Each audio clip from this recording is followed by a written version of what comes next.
Dictation 100 word प्रति minute है। Dictation start.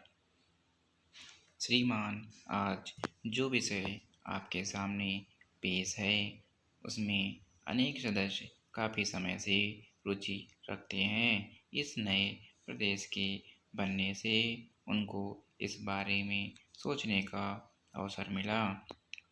इसी बीच प्रदेशों के पुनर्गठन के लिए एक कमीशन बनाया गया और उसके बनने के कारण से जिन क्षेत्रों में यह मर्ज पहले से नहीं था और ऐसी भावना नहीं थी कि हम अलग हो या इसके अलग होकर दूसरे प्रदेश से मिलना है, वहाँ के लोगों ने भी इस ओर सोचना शुरू किया। इसका फल यह हुआ कि कई हजार मांगें देश के हर भाग से इस कमीशन के सामने आई। इस संबंध में मेरा कहना यह है कि छोटे राज्यों की मांग को स्वीकार करते समय सरकार को पूरी सावधानी बरतनी चाहिए। भाषा, धर्म या जाति के आधार पर राज्यों का विभाजन पूरे राष्ट्र के लिए गंभीर खतरा है। ऐसी कोई भी मांग लोगों को एक दूसरे से अलग होने की प्रेरणा देगी।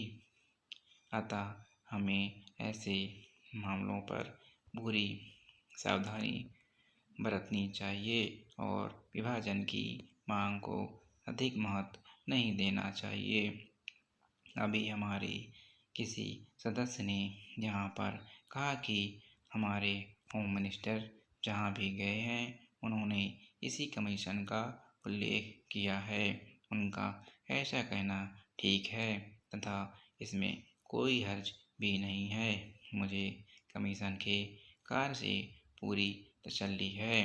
वह अपने फर्ज को पूरी मुस्तैदी के साथ पूरा कर रहा है, लेकिन जनता यह समझ ले कि सिर्फ मांग करने से ही काम चल जाएगा, यह एक बेकार चीज़ होगी। मुझे याद है कि सन 1952 में इस सदन में एक बहस हुई थी जिसमें होम मिनिस्टर ने कहा था कि जम्मू और कश्मीर का इस देश के साथ एकीकरण होने से इसे काफ़ी हानि होगी।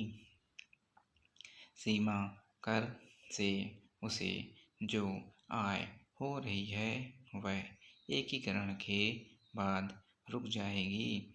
अच्छा तो यह होता कि इस बारे में सरकार की तरफ से एक रिपोर्ट सदन के सामने पेश की जाती ताकि सदस्य उसके आधार पर अपने विचार सदन के सामने रखते। महोदय, देश के विभिन्न राज्यों के पुनर्गठन का प्रश्न एक ऐसा गंभीर प्रश्न है जिस पर बहुत सावधानीपूर्वक विचार किया जाना चाहिए।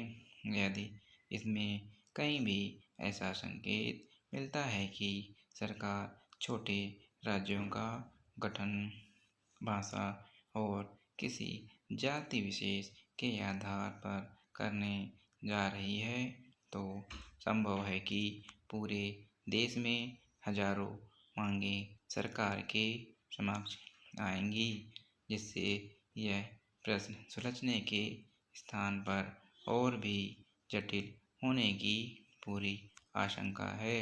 अतः इस कमीशन को ध्यानपूर्वक काम करना चाहिए। मैं स्पष्ट कर देना चाहता हूँ कि मुझे इस कमीशन के खर्च पर कोई आपत्ति नहीं है, परंतु जिन मामलों की तरफ मैंने इशारा किया है वे अति आवश्यक है तथा उन पर आपको ठीक से विचार करना होगा। इन अल्फाज के साथ मैं बिल का अनुमोदन करता हूँ। मैं आभारी हूँ कि आपने मुझे इस बिल पर अपने विचार प्रस्तुत करने का अवसर दिया। स्टेशन समाप्त।